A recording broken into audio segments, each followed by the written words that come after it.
마태, 마가, 누가복음을 공관복음이라고 말합니다.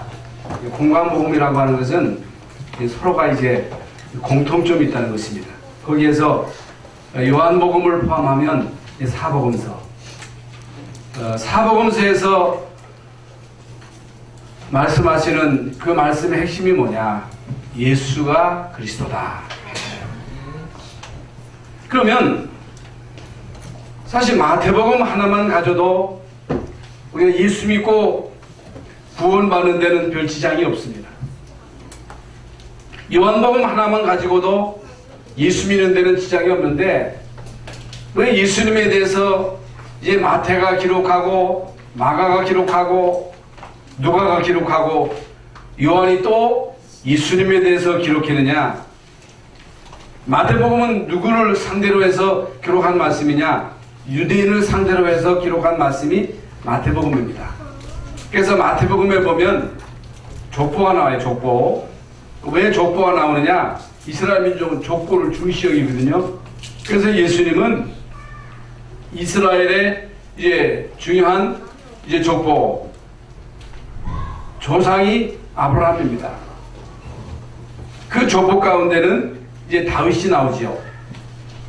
그래서 복음서에 보면 이제 바디메오 같은 사람은 다윗의 자손 예수여 나를 불쌍히 여기소서.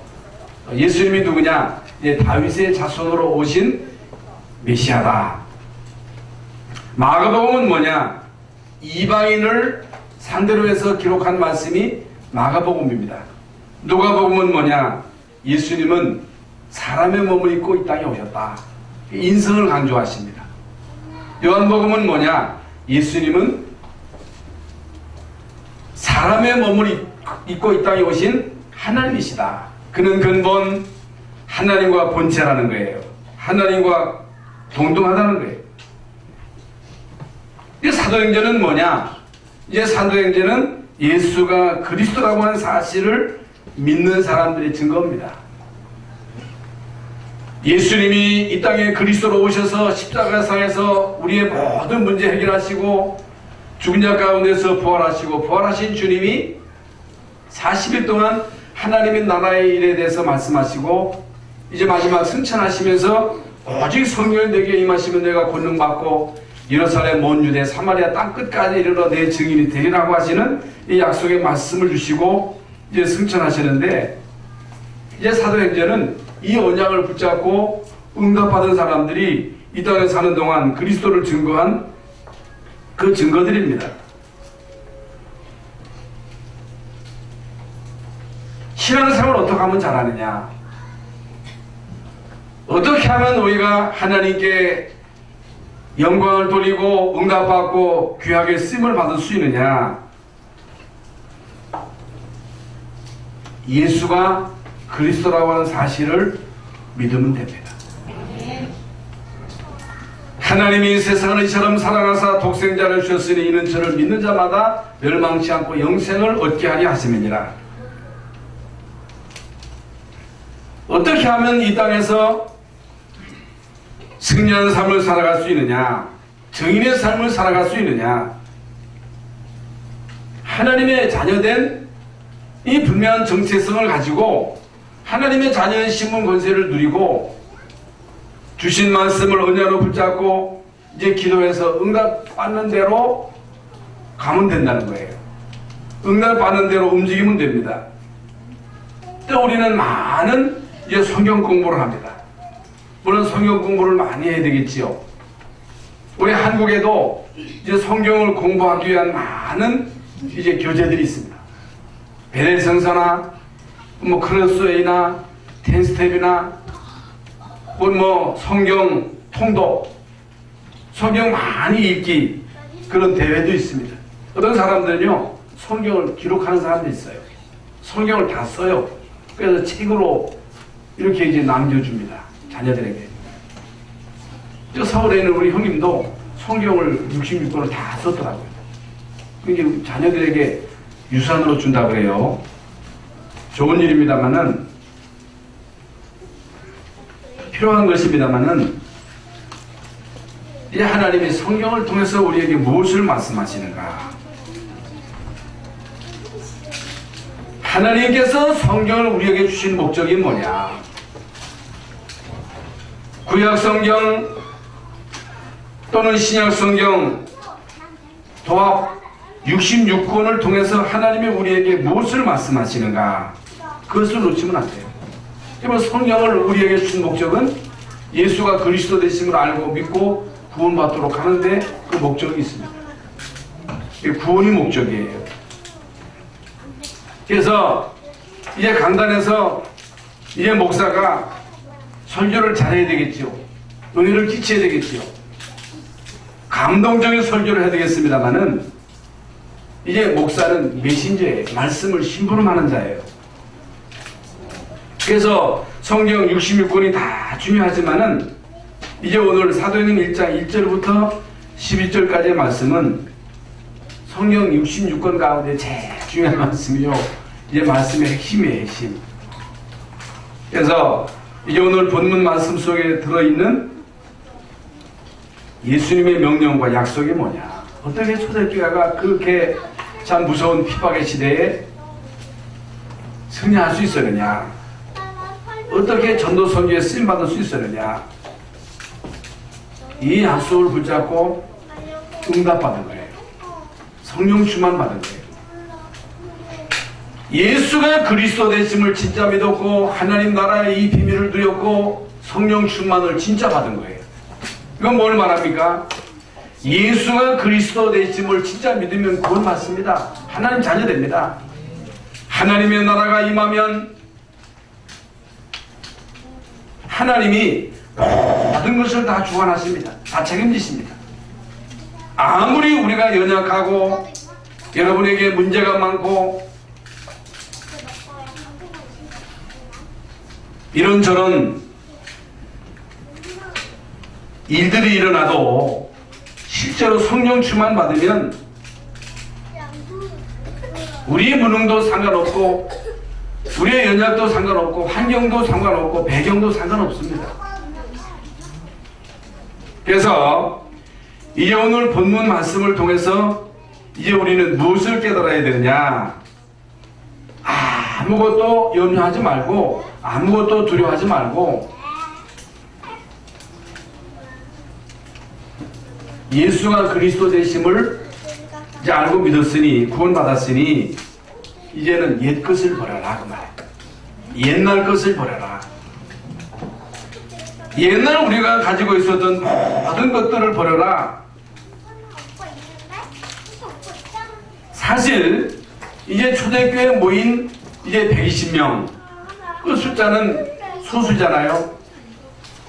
거기에 모인 120명의 이제 제자들은 세상적으로 보면 아무런 배경도 없고 지식도 없고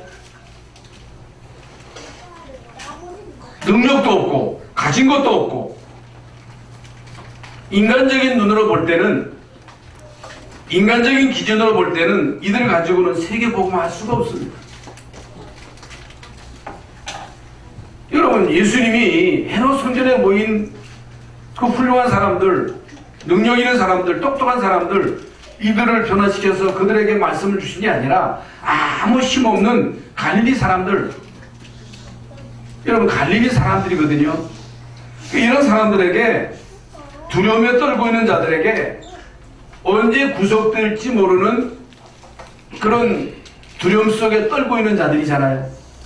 구속되고 죽을 수 있는 그런 환경 속에 있었던 초대교회 성도들이었거든요. 그래서 예수님께서는 제자들에게 다른 거 주시지 않았어요. 다른 말씀을 주지 않았어요. 너 열심히 가서 전도해라? 아닙니다. 한번 열심히 내봐라? 아닙니다. 예수님이 제일 먼저 그들에게 주신 말씀은 성령 충만 받으라 그랬습니다.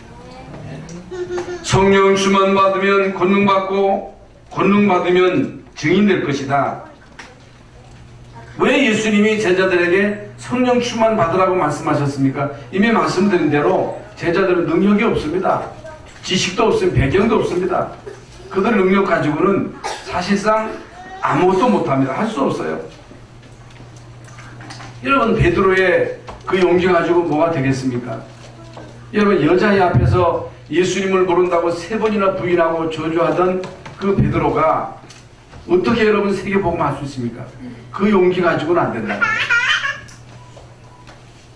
그 능력 가지고는 안 된다는 거예요. 옛날 그들이 소중하게 여기던 선민사상, 율법, 규례, 전통, 이거 가지고는 안 된다는 거예요. 여러분, 이스라엘 민족은 전통을 중시하거든요. 선민사상이 얼마나 강합니까? 그들 나름대로 율법을 철두철미하게 지켰습니다마는 예수님이 너희들이 한번 열심히 한번 전통을 지켜봐라, 율법을 지켜봐라, 선민사상을 버리면 안 돼, 이거 끝까지 가지고 있어야 돼, 그렇게 말씀하지 아니하시고 예수님은요, 오직 성령이 너에게 임하시면 내가 권능을 받고 오직 성령 충만 받으라고 제자들에게 말씀하십니다.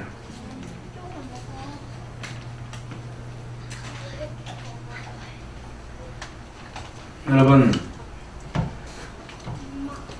우리가 얼마만큼 능력을 가지고 있는지는 몰라도, 얼마만큼의 지식을 가지고 있는지는 몰라도, 얼마만큼 우리가 배경을 가지고 있는지는 몰라도 우리의 능력, 우리의 지식, 우리의 경험, 우리의 배경, 이거 가지고는 아무것도 못합니다. 우리 이거 가지면 되는 줄 알거든요. 많은 사람들이 내가 똑똑하니까, 내가 능력이 있으니까, 내가 세상 배경이 있으니까, 내가 돈이 있으니까 그 돈 가지고, 세상 배경 가지고, 내가 가지고 있는 이 지식 가지고 뭔가를 해보려고 몸을 입히지만은 사실 이거 가지고는 구원도 못 받고 구원 못 받습니다. 영적인 문제를 이길 수가 없습니다. 이거 가지고 우리 자녀들을 변화시킬 수 없습니다. 여러분, 세상 권력 가지고 자녀를 변화시킬 것 같으면 권력 있는 사람들 자녀들 다 잘 돼야 되잖아요. 돈 가지고 자녀들을 행복하게 복되게 할 수 있을 것 같으면 재벌 자녀들이 다 행복해야 되는데 왜 재벌 자녀들이 자살합니까? 이해가 안 가잖아요. 우리나라에 치고 가는 재벌 딸이 미국에서 자살했잖아요. 돈 가지고 안 되잖아요. 권력 가지고 안 되잖아요. 왜 많은 지식인들이 그 지식 가지고 뭔가를 한번 행복하게 살아보지, 왜 지식 있는 사람들이 오히려 더 자살합니까? 그거 가지고 안 된다는 거예요. 그거 가지고는 절대로 안 된다는 거예요. 제자들의 옛날 능력 가지고는 할 수 없다. 이에 오늘 우리 모든 성도들과 렘넌트들에게 주시는 하나님의 말씀이 뭐냐? 옛날 내가 가지고 있는 능력, 지식, 경험 가지고는 안 되니까, 그 수단 가지고 안 되니까 새로운 힘을 힘입어라. 새로운 능력을 힘입어라. 그 말씀입니다.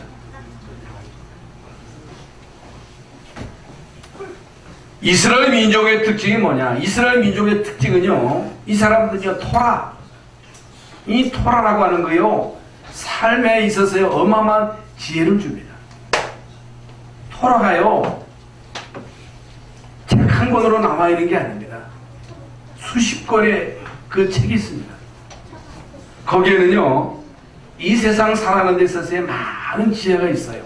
그래서 이스라엘 민족은 사실상 세계 어떤 나라보다도, 어떤 민족보다도 그 지혜가 뛰어나요. 돈 버는 그 지혜는 이스라엘 민족을 못 따라갑니다. 정치, 경제, 사회, 문화 모든 분야에 있어서 이스라엘 민족의 지혜를 못 따라가요. 그러면 예수님이 너희들이 옛날부터 내려오던 그 전통, 그 토라, 그거 잊어버리지 마라. 그거 꼭 붙잡아. 예수님 그 말씀 안 하셨어요. 율법 꼭 지켜야 돼. 규례를 꼭 지켜야 돼. 그걸 말하지 않았어요. 그거 가지고는 안 된다는 거예요. 그거 가지고는 구원 못 받는다는 거예요. 율법 가지고는 안 돼요. 토라 가지고는 구원 못 받아요. 그게 중요하죠. 그러나 그거 가지고는 구원 못 받고 흑암 못 이기고 저주를 막을 길이 없고, 나도 안 되고 우리 자녀도 안 되고 다 안 된다는 거예요.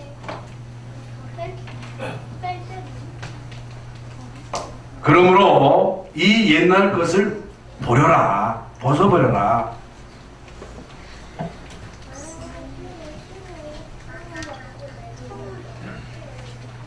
성경에는 이 땅에서 아무도 가르쳐주지 않은 영적인 비밀이 있습니다.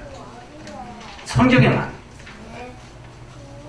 그게 그리스도의 비밀이요. 여러분, 예수 그리스도의 비밀이 성경 속에 있습니다.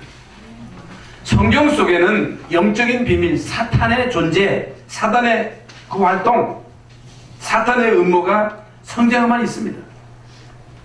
그건요, 이 세상 그 누구도 가르쳐주는 사람이 없어요. 신학교 가도 안 가르쳐줍니다. 여러분, 신학교 가서 신학을 하는데 사탄 놈이 없어요.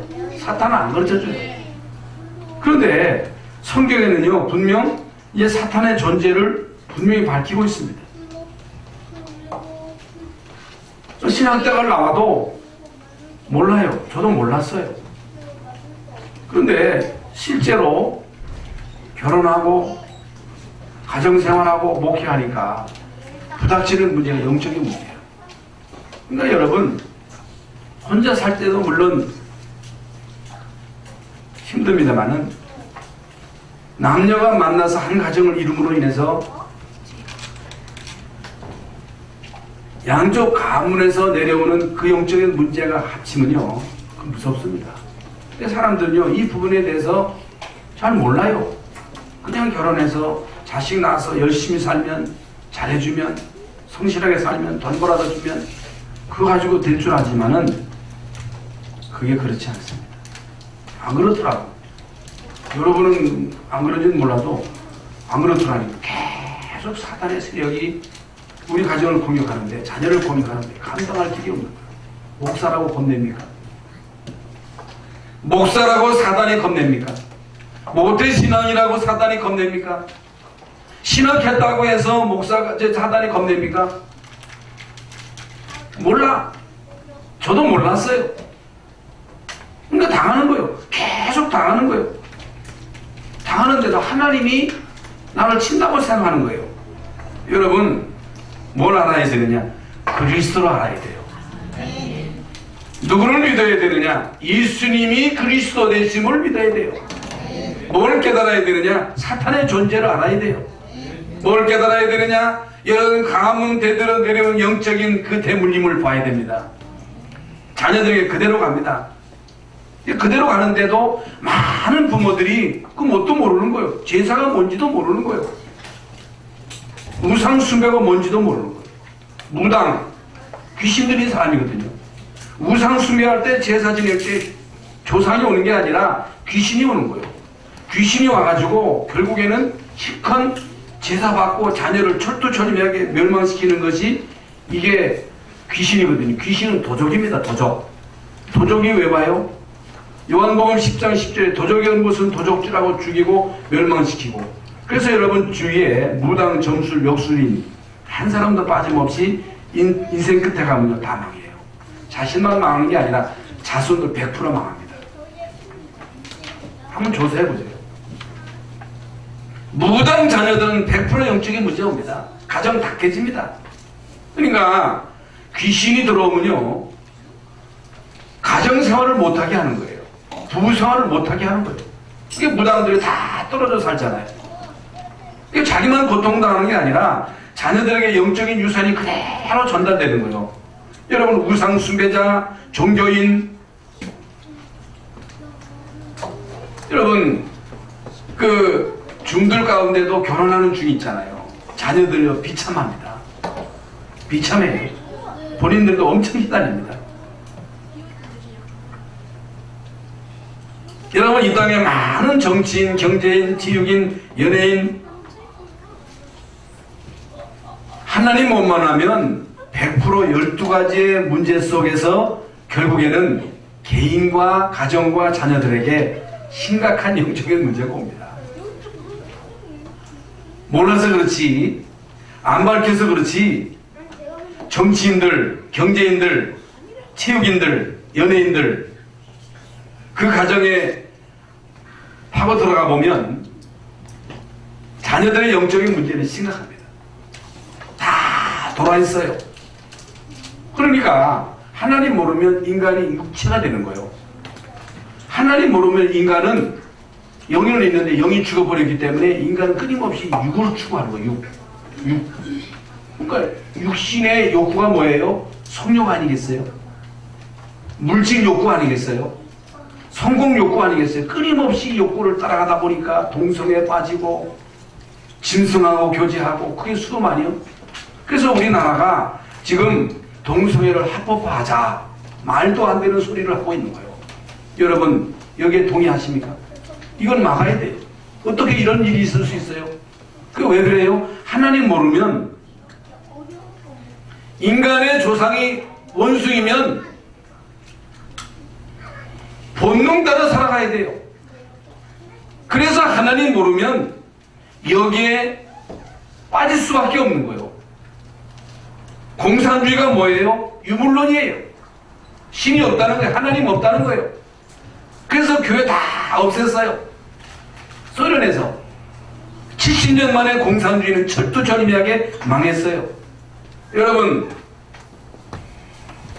다윈의 진화론이 어디서 나왔어요? 그게 다 공산주의, 다윈의 그 진화론, 이게 다 하나님 없다고 하는 무신론에서 나온 거예요. 무신론. 지금도 정치인, 경제인, 연예인 할 것 없이 하나님 모르면 글로 가는 거예요. 무신론으로 가는 거예요. 동성애로 가는 거예요. 공산주의로 추종하는 거예요. 어떻게 공산주의가, 망한 공산주의가 그렇게도 흠모됩니까? 그거 왜 그래요? 복음 모르면 결국에는 육신적으로 가는 거예요. 이걸 막아야 돼요.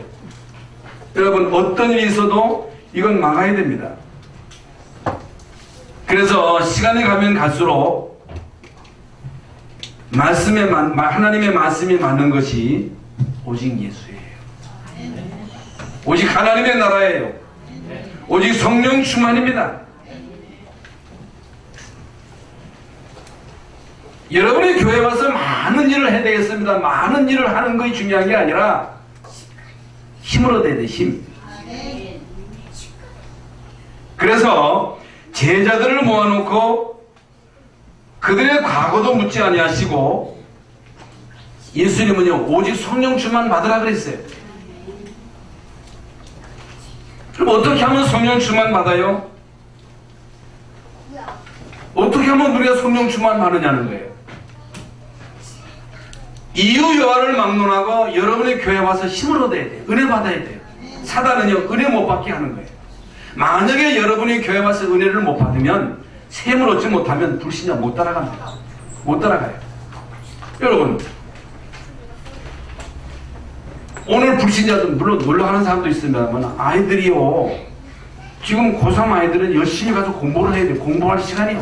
죽기 살기로 머리 싸매고 공부하는데 여러분 교회 와서 1시간이라도 예배 드리는 데 가서 멍청하게 앉아서 아무런 힘을 얻지 못한다. 어떻게 불신자 따라가요? 여러분 불신자들은 지금 죽기 살기로 현장에서 돈 버는데 여러분이 여기 와서 시간 낭비해. 그리고 세금 내고 돈도 내야 돼. 11조도 내야 돼. 어떻게 먹고 살아요? 어떻게 여러분 불신자를 따라갈 수 있어요? 못 따라가요. 그래서 사단은 구원 못 받게 하고, 구원 받아도 예배에 참석 못하게 하고, 예배에 참석해도 은혜 못 받도록 자꾸만 인간관계 속에서 갈등하게 해가지고 은혜 못 받게 하는 거예요. 이런저런 핑계거리를 대가지고 우리로 하여금 예배 승리 못하도록, 은혜 못 받도록. 그런데요 여러분이 진짜 은혜 받으면, 성령 충만 받으면 서밋이 되는 거예요. 그게 일곱명의 렘넌트들이에요. 그래서 예수 믿는 거예요. 그래서 여러분이 교회 나오는 거예요.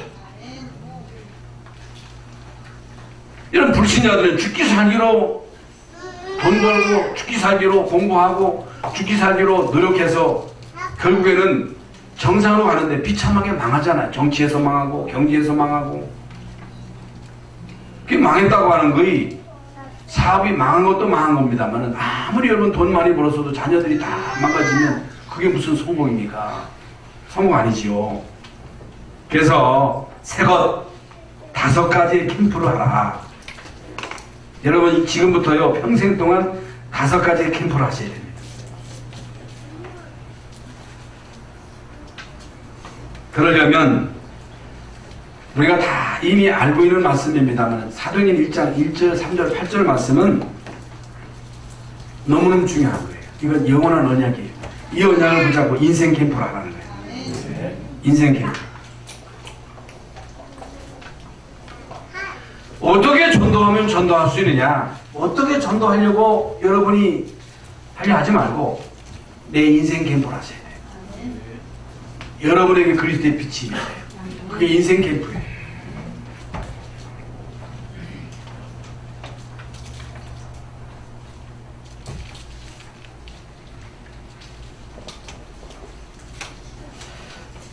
이제 오늘 여러분에게 있어야 가장 중요한 것이 뭐냐? 인생 캠프인데 성경에 나오는 7명의 렘넌트들이 뭐가 되어졌느냐? 초대교회 성도들이 뭐가 되어졌느냐? 걔 인생 캠프가 되어진 거예요. 이사야가 어떻게 한 시대에 귀하게 쓰임받을 수 있었느냐? 인생 캠프가 되어진 거예요. 모세가 호렙산에서 개인의 인생 캠프가 되어진 거예요. 여러분 요셉이 제일 먼저 이제 자신의 인생 캠프가 되어진 거예요. 여러분에게 그리스도의 빛이 임해야 돼요. 흑암과 저주가 떠나가야 돼요. 이게 첫 번째입니다.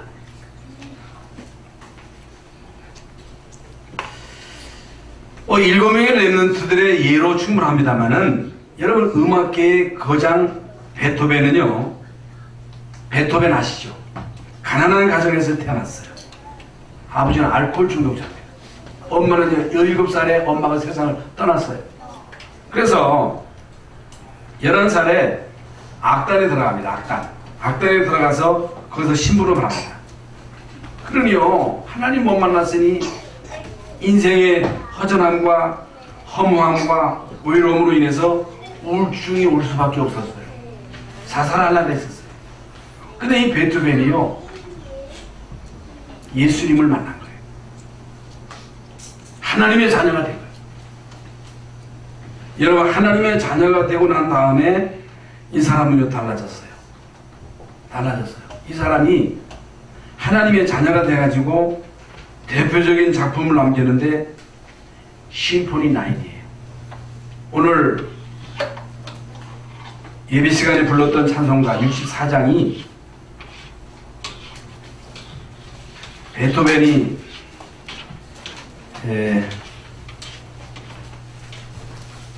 작곡을 한 것입니다. 64장 먼저 내용을 보세요. 기뻐하며 경배하세 영광의 주 하나님 주여 앞에서 우리 마음 피어나는 것 같아 죄와 슬픔 사라지고 싱그름 거치니 변함없는 기쁨의 주 밝은 빛을 주시네. 구원받은 베토벤이 이 작사 작곡한 거예요. 응?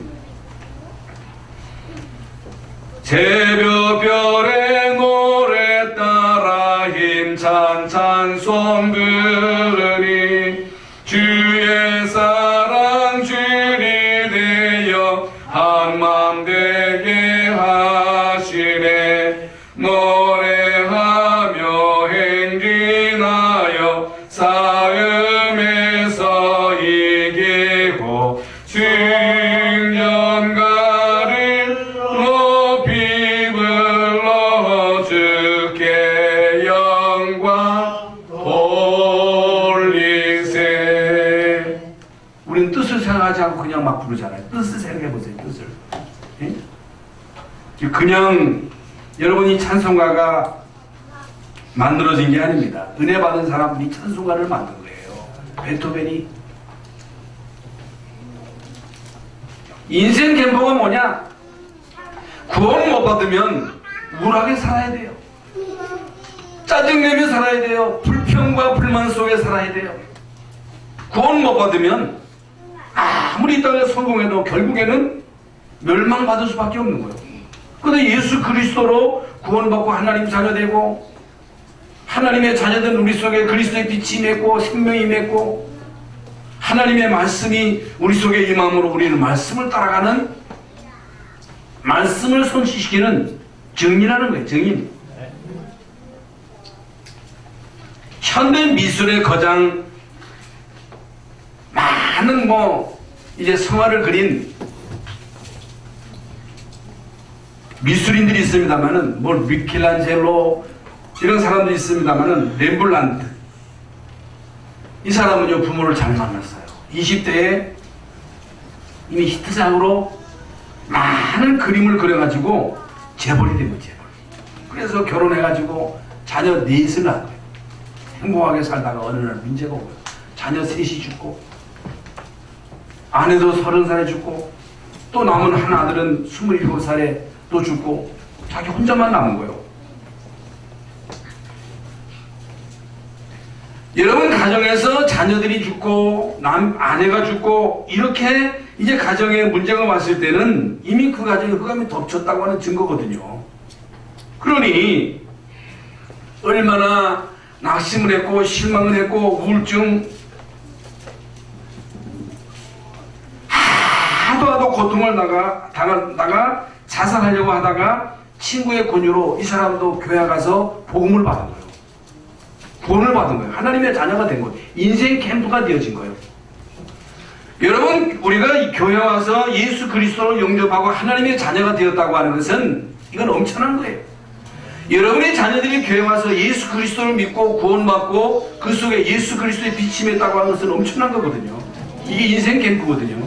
여러분 진짜 예수 믿으면 구원 받습니다. 하나님의 자녀가 돼요.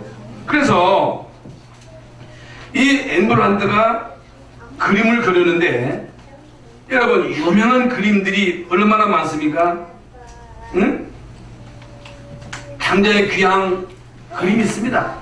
그리고 십자가에서 내려지는 예수 그리스도, 엠마오로 가는 예수님, 사는 사마리아인 그 그림을 엠블란드가 그린 거예요. 얼마나 여러분 유명한 그림입니까? 이 그림을 그려가지고 많은 사람들에게 감동을 준 거예요. 어떻게 이런 훌륭한 업적을 남길 수 있었느냐? 인생 캠프가 되어진 거예요. 이제 오늘 우리 모든 성도들 심령 속에 예수 그리스도의 빛으로 충만하시기를 바랍니다. 내가 살면 되는 거예요. 내가 구원받으면 되는 거예요.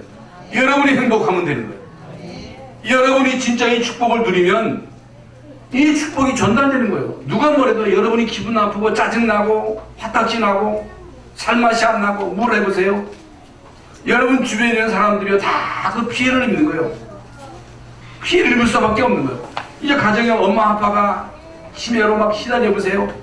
가정의 자녀들이 영적인 문제 가지고 막 시달려 보세요. 그 한 사람으로 인해서 가정 전체에 영향이 가잖아요. 근데 여러분이 성령 충만 받고 여러분이 기쁘고 행복하고 감사하고 여러분의 능력으로 여러분 가정에서 엄마로서 아버지로서 자녀로서 그 위치에서 제대로 역할을 하게 되면요 그 한 사람을 통해서 다 살아나는 거예요. 그래서 예수님 너희는 세상의 빛이라 그랬어요. 너희는 세상의 소금이라 그랬어요. 여러분은 가정의 빛입니다. 여러분은 가정의 소금입니다. 여러분은 이 나라의 빛이에요. 여러분 직장에 여러분 한 사람의 빛이에요. 빛을 비추는 파수꾼입니다. 그래서 인생 캠프가 되어지면 여러분이요 전도하러 가기 전에 여러분이 하는 모든 일의 증거가 나타나는 거예요. 증거. 응? 당연한 거잖아요. 베토벤에게 그리스도의 빛이 임하니까요 이런 은혜스러운 찬송가를 작사할 수밖에 없고 작곡할 수밖에 없는 거예요. 핸델도 마찬가지잖아요. 엠블란도가 은혜 받으니까요 많은 사람들에게 감동을 주는 그런 그림을 그릴 수밖에 없는 거예요. 여러분이 은혜 받으면, 여러분에게 인생 캠프가 되어지면 여러분의 학업과 직장과 가정과 현장에 캠프가 일어나는 거예요.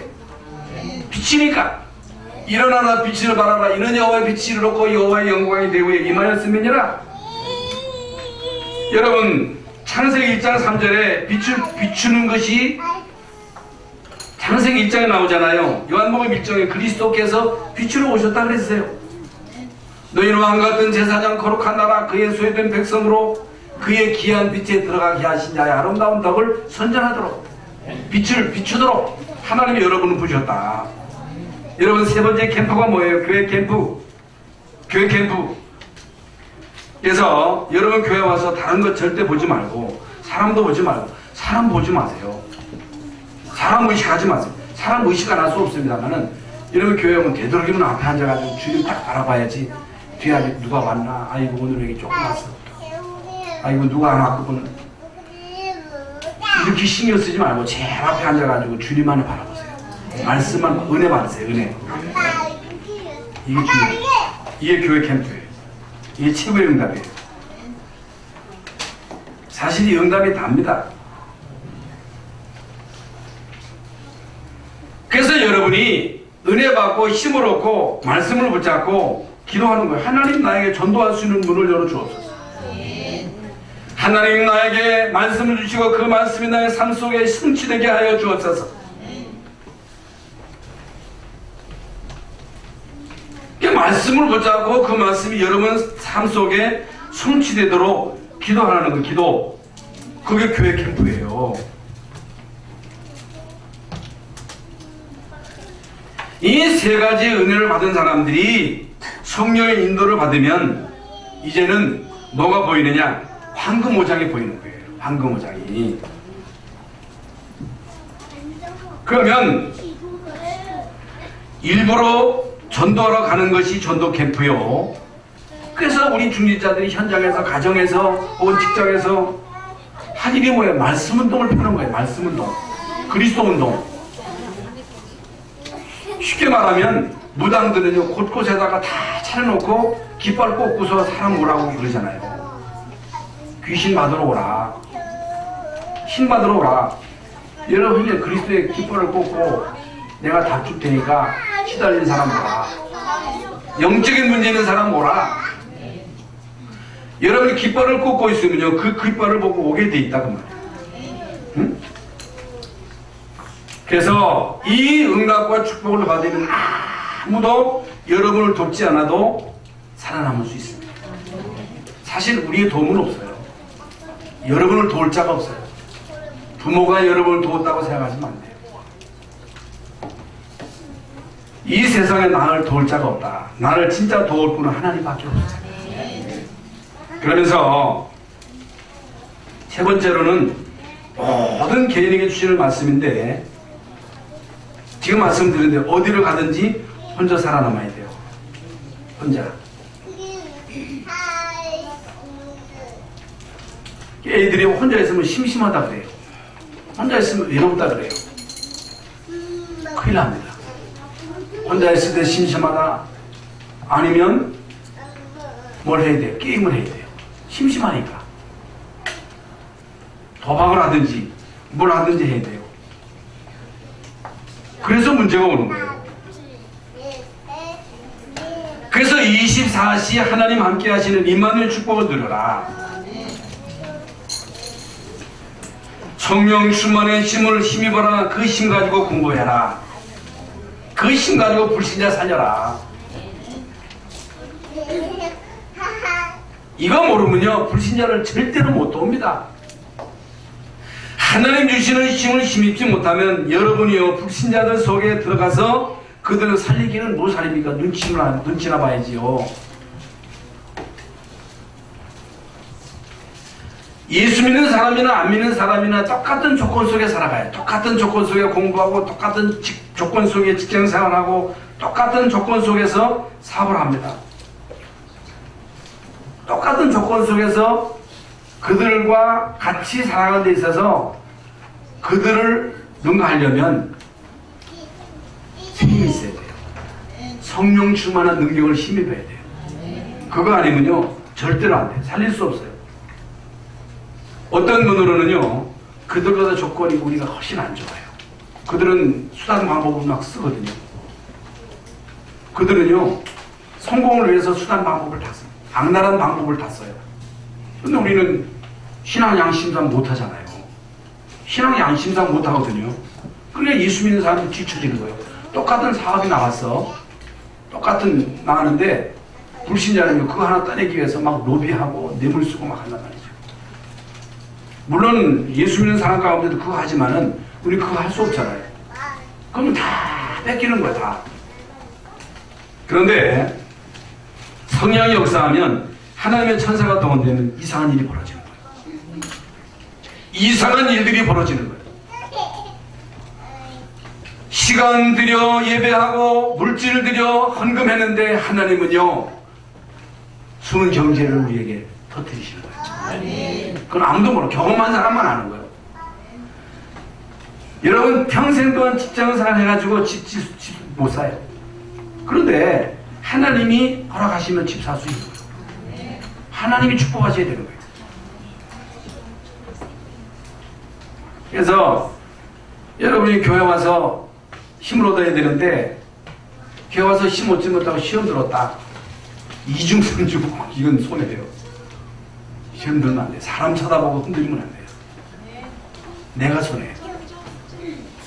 왜 성경은 예수님은 우리에게 원수로 사랑해야 했느냐?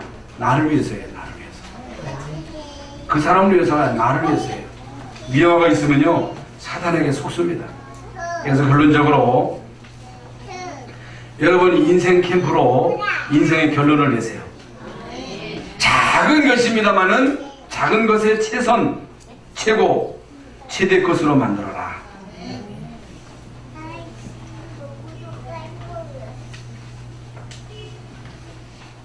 우리 교회가 비록 큰 교회는 아닙니다마는 시대의 문화를 만들어내는 교회가 되도록 기도하라. 시대 문화, 이게 하나님의 뜻입니다. 하나님 우리 교회가 이 시대에 하나님이 원하시는